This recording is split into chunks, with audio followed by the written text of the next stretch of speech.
여러분 안녕하십니까? 오늘 외전에서는 본방에 모셨던 최영두 국민의힘 의원 모시고 정치 현안 짚어보겠습니다. 기다리셨습니다. 네. 여기 오면 좋으시죠? 이렇게 네, 분위기 편안합니다. 예. 그리고 오늘 머리가 약간 여기서 해준 거예요 지금. 예. 약간 가발 같아서 여쭤봤습니다. 염색을 했더니 예. 머리 숱이 좀 많아 보이고 예. 그런 것 같습니다. 예. 가발 아니라는 분명한 어떤 말씀하셨으니까 오해. 제가 뭐 가발 쓰든 뭘 하든 뭘 중요하겠습니까? 자, 오늘 여쭤볼 거는 이 대통령 데드크로스 상황이 나왔는데요. 여당 의원님 모시고 여쭤보려고 제가 이거 예. 원인 분석이 있을 텐데요. 뭐를 보세요? 뭐 일반적으로 여론조사 분석 전문가도 예. 이야기하지만 예. 경제가 너무 어렵습니다. 예. 경제가 어려우면은 그 우선에 지금 여론조사상으로 보면은 소득이 좀 적다 예. 답변하는 계층에서 지지율이 빨리 빠지고 있습니다. 예. 왜냐하면 이렇게 어려운데 결국 모든 책임은 예. 대통령의 책상에다 있는 것이거든요. 예, 그렇습니다. 그래서 예. 뭐 지난 정부가 뭘 해서 이렇게 되었다고 이제 더 이상 이야기하기도 어렵습니다. 그렇습니다. 예. 문제를 해결하라고 예. 보고준 거거든요. 예. 국민들은 또 이게 천천히 뭐 상황이 개선되면 좋겠는데 급속히 나빠지니까 예. 더 힘든 것이고 이제 근데 제가 보니까 저는 드디어 우리 정치 체제가 어떤 예. 한계에 오지 않았나는 생각이 듭니다. 예. 그동안 우리 정치 체제는 뭐 민주주의도 다양한 것도 해봤고 했습니다만 예. 기본적으로 자유민주주의라는 그런 헌법 체제 위에서 예. 성장해 왔습니다. 그래서 독재도 있었고 예. 그걸 또 헌정 질서를 쿠데타로 해서 무너뜨렸다가 다시 저 시민들의 힘으로 회복하기도 하고 대통령제를 쭉 해오고 했습니다만 이제는 우리 그 시스템이 예. 대통령 한 사람을 통해서 예. 대통령의 중심으로 하기 참 힘든 시스템이 그런데 왔다. 대통령제에서 대통령을 중심으로 갈 그래서- 수밖에 없는 거 아닌가요? 그래서 이제 근데 대통령 중심으로 갈 수밖에 없는데 예. 대통령을 통해서 해결되지 않고 이게 우리나라 현상만 아닙니다. 지금 예. 그러니까 경제 말씀이시는 경제도 거죠? 그렇고 예. 지금 지지율 같은 것도 예. 그렇습니다. 예. 자, 미국 대통령 지지율 있잖아요. 예. 지금 저 바이든 대통령. 미국 정치도 정확히 그냥 양쪽으로 쪼개져 가지고 예. 굉장히 심각합니다. 그 바이든 대통령 지지율도 지금 우리 윤석열 대통령 비슷합니다. 계속해서 그래서 예. 초기부터 잠깐 그리 됐는데 예. 근데 미국은 또 그나마 국회가 의회가 굉장히 강합니다. 그리고 연방제 국가이기 때문에 예. 주요 연방 각 주에서들 자치성이 예. 없거든요. 그래서 우리나라의 대통령 역할이 더 중요하겠죠. 더 중요하고 예. 더 위험한데 근데 대통령이 해결할 수 있는 게 별로 없습니다. 자, 지금 예. 보시면은 법안 같은 것도 그렇고 지금 국회의 권한이 또 막강해지고 있거든요. 예. 그래서 저는 우리가 지금 뭔가 협치 거버넌스를 위해서 예. 좀 노력해야 될 제가 시점이라고 최 의원님 생각합니다. 말씀하시는 거는 상당 부분 이해하면서도 예. 우리나라 같이 막강한 대통령의 권한이 우리나라 같이 막강한 어떤 제도하에서 대통령이 할 수 있는 게 없다는 건 아닌 것 같고요. 우리나라는 예. 대통령이 할 수 있는 게 굉장히 많죠. 어떤 주로 나라보다 인사를 통해서 하죠. 다른 예, 예. 그리고 근데 그 분석에서 제가 약간 어떤 최 의원님과 견해를 달리하는 부분은 아까 말씀하셨던 경제 분명히 중요할 겁니다. 경제가 근데 국민들도 어느 정도는 지금 상황까지는 이 경제란 것이 세계 경제 여파가 있다는 거 그거는 이해하실 것 같은데 제 이 분석에 동의하실지 모르겠지만 근데 제가 이 지지율 떨어지는 원인을 이렇게 기사를 보고 저도 나름대로 이렇게 판단을 해보면 몇 가지가 있는 것 같은데요. 동의를 안 하실 거 부분 같기도 하고 동의를 하실 수도 있을 것 같은데 일단 인사가 있는 것 같습니다. 제가 보기엔 인사 문제 뭐냐면 여러 가지 검찰을 너무 어떤 편중했다는 건 저번에 많이 말씀을 드렸으니까 차치하고 경찰 인사에서 그 혼선 이건 어떻게 보세요? 뭐냐면 국기문란 사건 어떻게 보세요? 저는 그것도 굉장히 그런 것도 큰 요인이었다고 보거든요. 예, 예. 참 있을 수 없는 일이 난 것이죠. 예. 어떻게 그렇게 근데 경찰은 관행적으로 그랬다고 이야기하는데 그런데 그게 사실은 그래서 그 경위를 지금 조사를 하고 있다고 예, 그러거든요. 그렇겠죠. 예, 예, 당연히 조사를 해야 될 겁니다. 해야 되고 예. 어떤 경우에 나는지 해야 되는 것이고 예. 여기에 이제 참 이게 거기다가 아까 말씀드렸다시피 지금 지난번에 워낙 박빙으로 예. 이렇게 아직도 여전히 국민들의 지지와 마음은 쫙 갈라져 있지 예. 않습니까? 그런 상황에서 하나하나가 조심스럽고 이런 그렇죠. 바스락거리는 소리만 나도 이제 그렇죠. 의심하고 이럴 수밖에 이게 없는 상황이거든요. 최현님 분석하셨듯이 저도 그 부분에 동감한데 예. 반으로 아주 딱 갈라졌기 때문에요. 조금만 잘못하면 그렇죠. 굉장히 호되게 와장창 소리 나고 그리고 있죠. 예. 그런데 거꾸로 제가 생각하기에는 예. 딱 갈라져서 국민들도 이 어떤 분열된 상황에 대해서 피로감을 느끼기 때문에 좀 굉장히 좀 예상을 잘하네 하면 지지율이 팍 올라갈 수도 있는데 제가 보기에는 잘하기가 참 예, 쉽지 않은 구조가 쉽지 않은데 이 데드크로스 올라갔던 지지율도 떨어지는 상황 아닙니까? 네네. 그게 인사가 아까 말씀드린 도대체 어떻게 경찰 인사가 저럴 수가 있는가? 그 고위직 인사가 이 2시간 만에 막 바뀔 수가 있는가? 그것도 있고 또 그렇죠. 하나는 혼선. 그러니까 대통령이 도어 스태핑과 관련해서 여러 가지 어떤 비판적인 목소리가 많이 나오는 이유가요. 혼선 때문에 그런데요. 제가 보기엔. 그 고용부 사건도 그렇지 않습니까? 장관이 전날 발표했는데 공식 발표가 아니라고 대통령이 다음날 부인하고 이것도 이 대통령제에서 대통령이 저렇게 공식적으로 발표 아니 장관하고 기자회견 다 하고 한 걸 공식 발표가 아니라고 다음날 부인을 해버리면 국민들 입장에서 뭐지? 이런 생각 안 들겠습니까? 저는 그것도 그런 어떤 혼선들이 지지율에 상당한 영향을 미쳤다고 해석하는데요. 저는. 그건 뭐 약간 논쟁적인 사안이 있고 하기 예. 때문에 거기에 대해서는 최종적으로 장관의 계획에 대해서 사실은 국무회의를 연다는 게 장관의 뜻대로 다 할 수는 없는 거 아니겠습니까? 예. 국무회의 가보면요. 부처 자체가 서로 다른 나라들입니다. 예. 다른 그렇습니다. 뭐 산업적인 예. 관계도 있고 환경부와 특히 제일 처음에는 환경부와 국토부 예. 대통령과 이제 국무총리는 그 전체를 통할해야 될 자리이기 때문에 그게 통제 아니겠습니까? 예. 그래서 이제 그건 뭐 좀 안타깝지만 있을 수 있는 일이라고 생각을 하는데 그 발표 자체가요? 그 발표가 이제 그게 그런 아마 거기에 대해서 장관은 그렇게 지금 조속하게 해서 주 52시간 노동제의 문제를 해결해야겠다는 이제 강력한 무슨 정책적 결정이 있었을 테고 그 부처의 방침을 밝혔을 텐데 대통령께서 하면 여러 가지 다른 지금 당장 거기에 대해서는 그거는 내부에서 조율을 해야 되는 거 아니에요? 무슨 얘기 제가 그렇죠. 무슨 그런데 얘기냐면 장관 그것도 특히나 대통령의 공약 사안이었어요. 그게 주 52시 그 탄력적 근로제. 그렇죠. 그러면 그 방향에서 장관이 발표를 했는데 대통령이 만약 내부에 조율이 필요하면 국무회의 같은 데 조율을 해서 장관이 그 조율이 끝난 다음에 발표를 해야겠죠. 근데 장관이 쭉 설명을 다 하고 나는데 대통령이 다음날 출근하시다가 아침에 보고받은 적이 없고 공식 발표가 아니라고 부인을 해버리면 이 언론은 누구 말을 믿습니까? 예. 그거는 뭐 그 뒤에 아마 청와대에서 저 대통령실 별도의 설명이 없었습니까?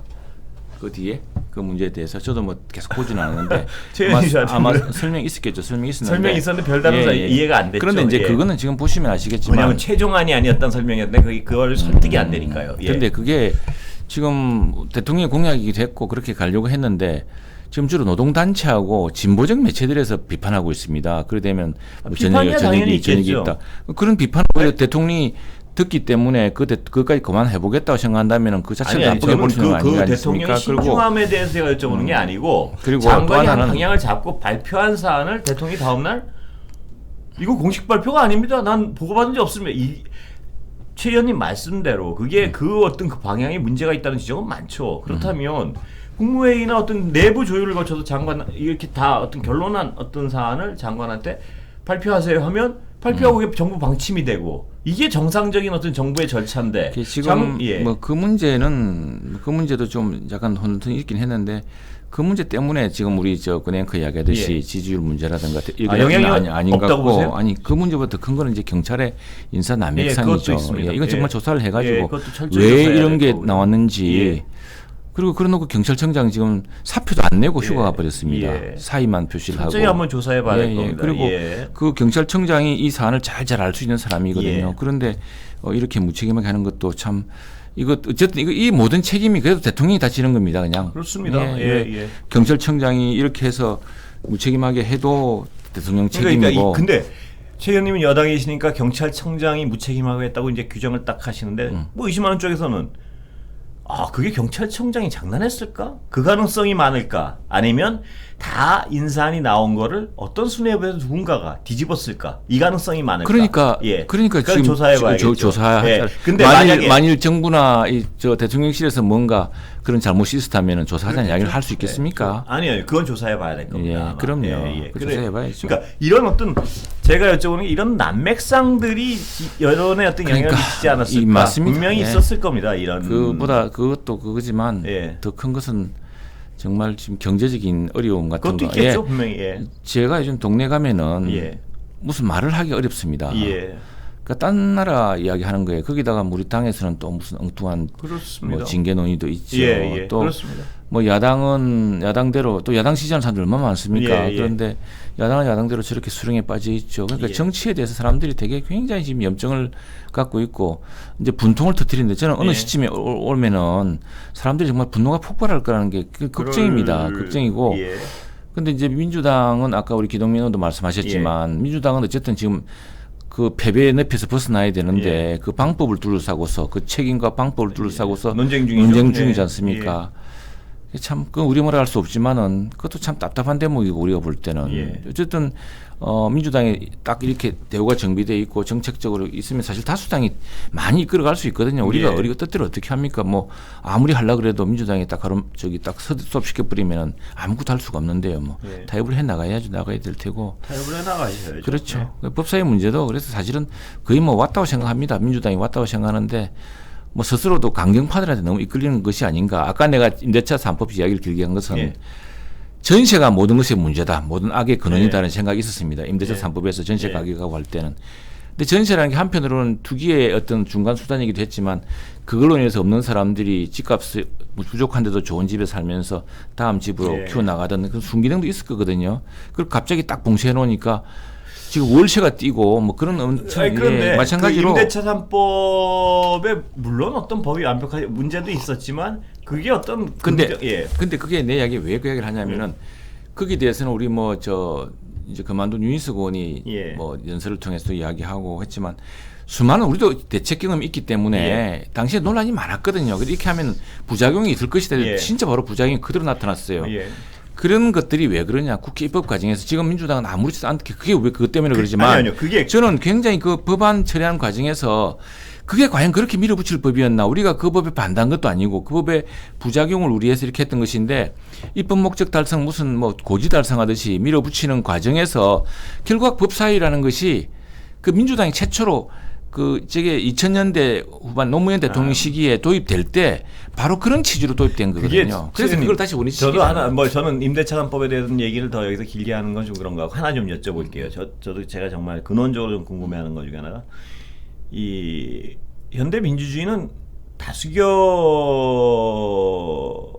법칙 아니겠습니까? 그 근원은. 그런데 물론 그렇기 때문에 다수가 맘대로 하라는 게 아니고 소수의 의견을 받아들이라는 여러 가지 장치가 있지 않습니까? 뭐 필리버스터도 그렇고 여러 가지 장치가 있습니다. 그런데 이건 정말 제가 어떤 그런데 그래서 그런 장치를 얼마나 존중하느냐 민주적 절차에 그것도 굉장히 중요하겠죠. 그런데 제가 최종적으로 여쭤보고 싶은 건 그런 건 있습니다. 뭐냐면 이 다수가 있고 소수가 있을 때 그렇다고 해서 거꾸로 이 소수의 고집으로 뭔가를 무조건 안 되게 할 수 있는 걸 민주주의라고도 할 수 없는 거예요. 무슨 얘기냐면 다수가 최선을 다하다가 결국 이 의견을 좁히지 못할 땐 다수의 뜻대로 하는 것이 민주주의라는 게 제 생각입니다. 예, 그 과정에서는 물론 민주적인 절차를 그 생각이 아니라 그게 민주주의죠. 예, 민주주의 예. 맞는데 그런데 제가 본 많은 경우는 이 어떤 그 폭력적인 일이 벌어지고 과거의 어떤 불미스러운 일 중에 하나는 이 소수가 다수의 어떤 그 한계를 여야를 떠나서 주로 민주당이 그랬습니다. 여야를 떠나서 주로 민주당이 그랬어요. 소수가 다수의 의견을 이 다수라는 어떤 현실을 무시한 그렇죠. 채 끝까지 소수의 의견을 고수하려 그럴 때 민주주의가 망가지는 케이스 굉장히 많거든요. 근데 예. 그건 좀 오해신 같은데 이렇습니다. 그게 이제 종전에 우리가 국회에서 예산을 제대로 통과시킨 적이 없습니다. 예. 뭐 국회 출입할 때 기억하시겠지만 저도 국회 대변인할 때 보면은 그게 14년까지 15년까지 2015년까지 국회에서 국회는 헌법에 예산은 한 달 전에 통과되기로 되어 있습니다. 예. 연말까지 갔어요. 왜? 소수가 그걸 무기로 삼았기 때문이거든요. 예. 다수결로 안 되니까. 그렇습니다. 예. 그리고 점거하고 예, 뭐 예. 하고 그러지 예. 않았습니까? 그래서 이래서는 안 되겠다 해서 이제 당시에 우리 당이 다수당일 때 예. 민주당과 협의해서 받는 게 국회 선진화법입니다. 예. 이게 국회 선진화법에서 소수가 물리력으로서 뭘 막지 그렇습니다. 못하도록 예, 예. 대신에 예. 소수도 그 의견을 그래서 이제 그게 안건조정위원회라는 예, 겁니다. 예. 근데 그 임대차 3법이라든가 최근에 그 엄수완박법에서 보면은 그 90일간의 숙려 기간 예. 그래서 논의를 해보자. 예. 그래서 논의해서 그때는 다수로 간다든지 예. 논의했는데 그 기간 더 좁혀지지 않으면 다수로 간다는 그런 숙려 장치를 하자고 했던 90일간의 예. 안건 조정 제도가 국회 선진화법의 핵심입니다. 예. 대신에 국회에서 모든 물리력도 못하게 하고 그다음에 예산도 한 달 전에 통과시키도록 해놓은 것이고 그건 이제 집권당 다수당 정부를 위한 여당을 위한 장치였죠. 그런 것인데 지금 임대차 3법도 그렇고 이번에 검수완박도 보면 그런 안건 조정 제도가 완전히 파괴되었습니다. 근데 아니 검수완박의 경우는 뭐 저는 뭐 이거는 근데 정말 제가 어떤 관찰자로서 좀 답답한 부분은 뭐냐면요. 여러 가지 억울하시겠죠. 여당으로서는 여러 가지 억울하시겠지만 그러나 합의한 걸 국민의 뜻이라고 뒤집으면 어떤 정치권에서 합의가 가능하겠습니까? 저는 그 근원적인 부분 같은 거 그건 뭐 아니 그런 합의 심지어 예. 국제 조약도 그런 말씀을 하시면 그러면 정치권은 근데 어떤 것도 왜냐하면 그러면 왜 합의를 예. 이제 다시 합의가 엄청난 국민적 저항을 불러왔습니다. 우리 당 지지자만 반대한 것이 아니고 당시 여론조사를 보면은 이건 특히나 선거법을 검찰 수사에서 제외하겠다는 그 조항 때문에 그래서 저항이란 것은 그래서 우리가 일부요. 우리가 다시 수정자를 했습니다. 이거는 지금 우리 예상치 않았던 사실 국민의 그 반대를 이기는 예하 합의가 왜 절대적입니까? 절대적이 아니죠. 그런데 그래서 그 부분을 일부 좀 저조정하자고 했더니 안 된다 그러면서 밀어붙이면서 파기해버리면서 그 우리가 당초에 했던 게 뭐냐면 검찰의 2차 수사권, 2차 수사권 이게 굉장히 중요한 문제입니다. 2차 수사권 부분은 살리는 범위 내에서 검찰 수사 범위를 조정해 주는 것으로 했는데 공교롭게 선거법이 딱 들어가 있는 바람에 여론의 질타를 받았습니다. 뭐 그건 어느 편을 가리지 않은 쪽에서 막 결국에는 정치권이 너가 검찰 수사를 피해가기 위해서 야합했구나 이런 비판을 받았기 때문에 그 비판은 수용하고 그런 오해 소지를 줄이기 위해서 일부 수사 조정 문제를 좀 조정하자 했더니 그게 안 된다고 해서 이제 다시 원점을 가버린 거 오히려 후퇴해버린 거죠. 자 그런데 최 의원님 그 국민이 반대해서 합의를 어겼다는 그 국민이 반대하는 게 상당히 추상적인 용어 아니겠습니까? 이게 어떤 여론조사 뭐 하나의 여론조사를 할 수 있는 것도 아니고 여론조사는 했죠. 그런데 그런 식의 합의 번복이 이뤄지면은 저는 이 사안을 염두에 두지 않겠습니다. 그러면 이 지금 안 그래도 이 첨예하게 대치하는 정치권에서 원내대표와 의원총회까지 치른 어떤 사안에 대해서 다음날 국민 여론이 우리가 잘못 판단했어 하고 뒤집을 정도면 한번 합의하기도 힘든데 그렇게 그래서 굉장히 그건 참 뼈아픈 일이죠. 뼈아픈 일이고 그러나 오히려 합의가 가능하겠습니까? 난 오히려 민주당에서 그 대목에서 좀 눈여겨봐야 될 대목은 사실은 그 법은 자체는 우리 당에서는 도저히 받아들일 수 없는 법이었는데 원내대표가 협상을 하면서 이 소수당이라는 한계를 깨닫고 하기 위해서 지금 검수완박에서 뭐냐면 2차 수사권 그러니까 대부분의 수사는 그렇죠. 미세한 부분은 제가 듣기로는 미세한 부분 그게 제일 중요한 부분이 사실 골조가 중요한 부분인데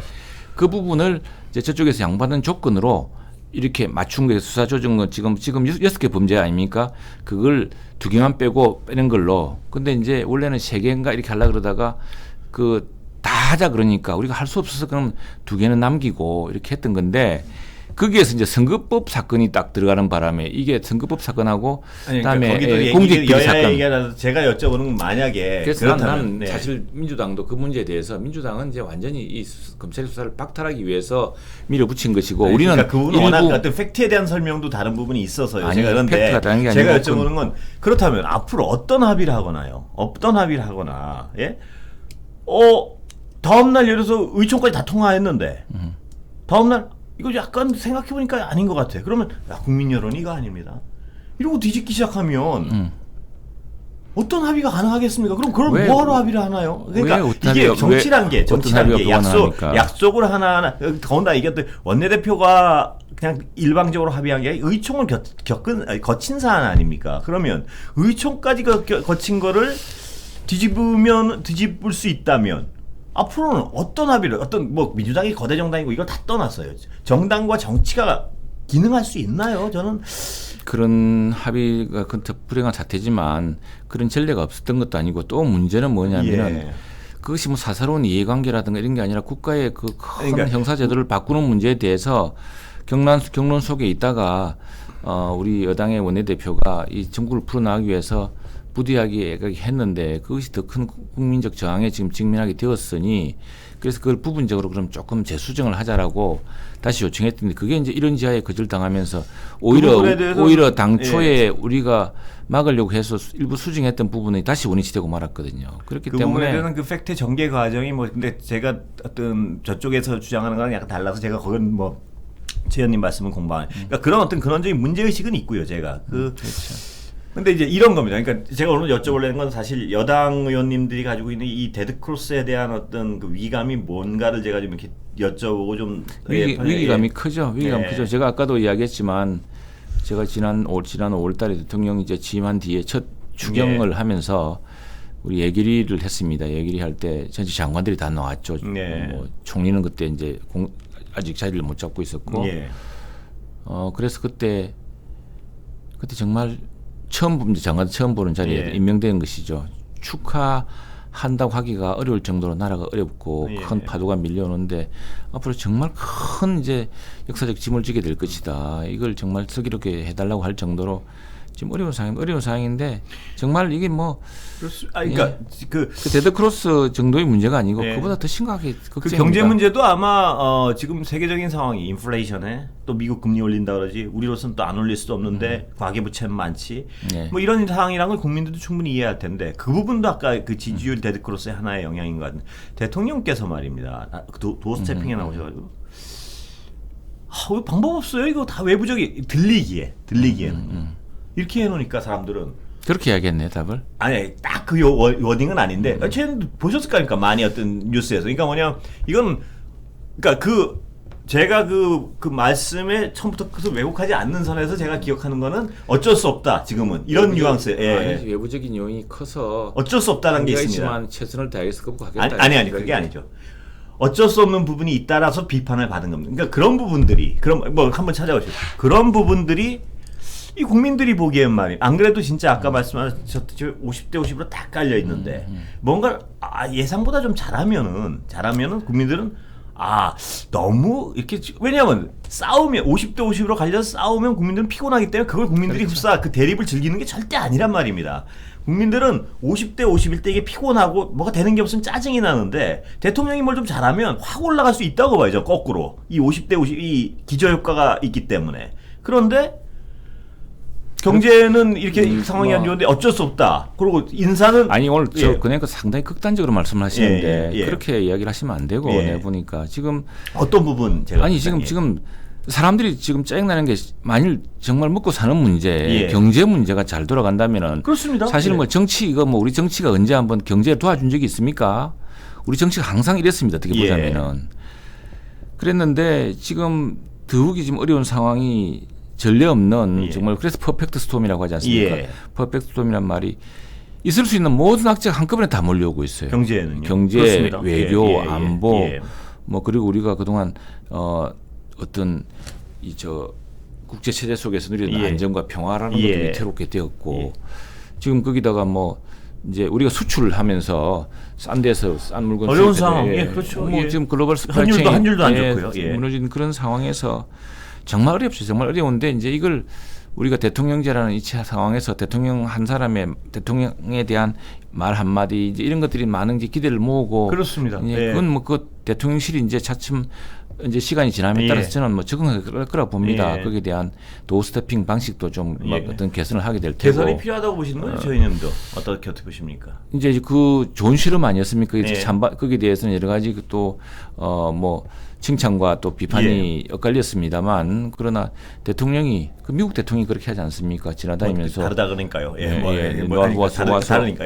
와서 해보고 어쨌거나 계속 대통령이 이제 여론의 질타라든가 여론의 그 압력에 직면하게 만드는 점에서는 저는 순기능을 봅니다. 그렇다고 한다면은 이제 우리 권영크도 말씀하셨듯이 거기서 대통령께서 하시는 말씀 한마디가 어떻게 정제돼야 될 것인지를 이제 지난 한 1개월 넘어 됐죠. 그러니까 개선안이 필요하다 이 말씀. 그런 데서는 이제 자체적으로 쭉 그런 진화가 이루어지겠죠. 이루어질 테고 그다음에 어떻게 이제 기자회견을 통해서 또 대통령이 여론을 수렴할 것이니까 제가 이겁니다.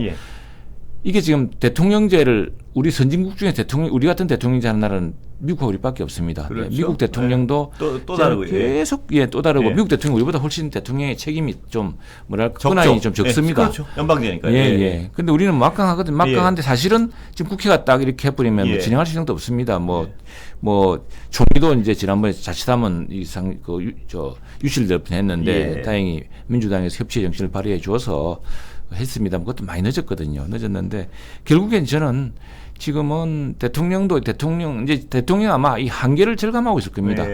뭘 하려고 해도 이게 국회 협력 없이는 또 국제적인 여건이 따라주지 않은 건 안 된다는 걸 한계를 절감하는 시간이 지금부터 될 거라 생각합니다.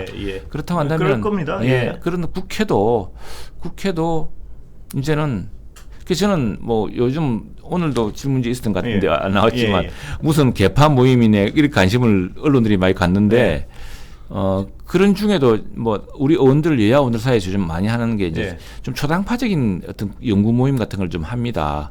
여야 한꺼번에 좀 하시죠. 뭐 했습니다. 얼마 전에 지난주에 사실은 수요를 해가지고 그 한 40명 가량 여야 의원들이 다녀가셨는데 이제 그만큼 또 협치에 대한 그러니까 당 지도부라든가 당의 개파 당 지도부나 이런 둘러싼 혼란 또 선거 패배의 책임과 앞으로 새로운 당의 미래에 대한 이런 진로에 대한 그 갈등 이런 것들에 이제 여야 의원 스스로가 다 모두 이래서는 안 된다는 걸 조금 느끼고 있어요. 그래서 이제 국회 어떤 의원 연구 포럼 저 같은 경우도 글로벌 혁신 포럼이라는 걸 하는데 여야 의원 다 참여하고 있습니다. 그다음에 얼마 전에는 이제 독일 대사를 불러서 독일에서는 어떻게 협치의 정치가 가능했는가 했더니 40명이나 왔어요. 그래서 그런 것들이 무엇이냐면은 지금 이 대통령제 지금은 초기고 아직 퍼펙트 스톰이 완전히 휩쓸리기 전이기 때문에 그나마 나은지 모릅니다. 진짜 경랑 속에 들어가면은 저는 근데 싶어요. 제가 하나 최현님 여쭤보고 싶은 게 우리나라 대통령제는 정말 프랑스 정도가 아마 비슷하게 우리 정도의 어떤 권력을 가지고 있는 것 같은데요. 대략 보면 대략. 그런데 지금 말씀하시면 국회의 어떤 그 도움 없이는 아무것도 또 할 수 있는 게 많지 않지 않습니까? 그렇다면 대통령께서 국회의 어떤 도움을 얻기 위한 가시적인 조치 같은 것도 할 만한데 근데 지금 제가 왜 국회 협조를 또 못 받은 부분이 있냐면 인사 같은 데 있어서 정치권에서 비판을 하면 특히 야당이 비판을 하면 여당은 비판 아무것도 들어주는 게 없어요. 그런 상태에서 협치를 요구할 수 있나요? 근데 뭐 민주당 대통령도 그랬습니다. 그러니까 난 누가 그랬고 누가 안 그랬고 떠나서 그래서 이게 문제는 제가 이게 인사청문 제도가 좀 바뀌어야 되고 그 전에 철저한 검증과 스크린을 거쳐서 정말 정책 중심으로 가야 되고 나라가 우리가 뭐 사실은 도덕적으로 완벽한 사람이 되어야 되겠지만 그보다 더 중요한 것은 그 정말 국가를 이 험난한 정치적 도전에서 또 내외 안팎의 실현과 도전에서 그걸 헤쳐나갈 만한 장관 한 사람이 얼마나 중요합니까? 그런 시스템이 가야 될 텐데 이제 여야가 지금 그런 것들을 가장 최악의 형태로 절감하고 있는 거 아닌가 싶습니다. 그렇습니다. 그래서 난 국회 일이 우리 대통령제가 막강한 그래서 사실 민주당도 그렇고 이 권력 시스템 안 된다는 것들이 목까지 차 있거든요. 근데 뭐 국회가 나서면 될 일도 안 되는 파이니까 일단 국회부터 좀 잘 해서 마지막 이제 시간 오늘 근데 마지막 이 지지율 데드크로스의 한 원인 중에 비판적인 쪽에서는 김건희 여사 문제를 지적하는 분들도 적지 않습니다. 어떻게 보세요, 최 의원님은? 무슨 얘기냐면 그 있잖아요. 그 전에 어떤 여러 가지 어떤 대선 과정에서 했는 여러 가지 문제가 있으니까 난 내조만 하겠다 하다가 적극적인 행보를 저거는 어떤 설명이 있어야 되는 거 아닌가? 뭐 이런 어떤 의견을 제시하는 분들이 있는데 어떻게 보세요? 설명하겠죠 이제. 그리고 이제 이 나토 정상회담 같은 뭐 이런 국회 외빈 행사는 또 퍼스트 레이디 또 모임이 따로 있고 이렇게 하고 하니까 이제 필요한 경우가 그러니까 대통령실에서 어떤 설명이 있어야 되는 거 아닌가? 이건 어쩔 수 없이 그때 당시에 그렇게 판단했는데 그렇게 이제 하려고 했는데 지금 이게 뭐 여야 안팎에서도 그렇고 여론에서도 그렇고 그 문제를 그렇게 할 게 아니라 이제 좀 딱 이렇게 좀 기능을 정상화하라고 이렇게 요구들이 있고 하니까 그런 문제를 그런데 그런 부분에는 명백히 말입니다. 그래서 그 당시에는 그러니까 김건희 여사를 둘러싼 여러 의혹 때문에 김건희 여사 여론이 안 좋으니까 당시 사과를 한 거 아닙니까? 이러이러한 죄송하고 잘못했고 앞으로 저는 뭐 거의 내조에만 조용히 치죠. 그러다가 대통령이 딱 당선되니까 막 혼자 연설도 하러 다니고 어디 갔었죠? 어딘가 가서 막 거기 본인이 대통령인 것 같은 연설도 막 하시고 이러니까 사람들이 다 비판하는 쪽에서 일단 첫 번째는 왜 내조만 하게 되니 아무 구렁이 담 넘어가듯이 저렇게 활발하게 활동을 하지? 이런 생각 하나랑 그 다음에 또 여야가 저렇게 할 거면 공개적으로 그때 당시에는 잘못했고 그래서 잘못 생각했고 판단이 틀렸고 지금은 그게 필요하다고 생각해서 이걸 두겠습니다 하고 공식적으로 좀 이렇게 하고 무슨 그걸 권순표 앵커 예. 말대로 안 되겠습니까? 그 여론도 전하겠습니다. 빨리 가시려고 빨리 가야 돼요. 지금 네? 4시부터 뭐, 국회 일정이 있습니다. 제가 모시기만 하면 자꾸 가신다고. 아니 지금 뭐 지금 2시간 뭐 1시간 좀 대기하면서 2시간 또 국회를 비우게 되니까 국회가 알겠습니다. 예. 국회 가셔야죠. 예, 예, 예. 국회가 뭐 근데 딴 데 놀러 가시는 건 아니죠. 아니죠. 주중에 어떻게 딴 데 갑니까? 예, 국회 가시는 거면 제가 그만 놔드리겠습니다. 예, 따주십시오. 감사합니다. 고맙습니다. 네.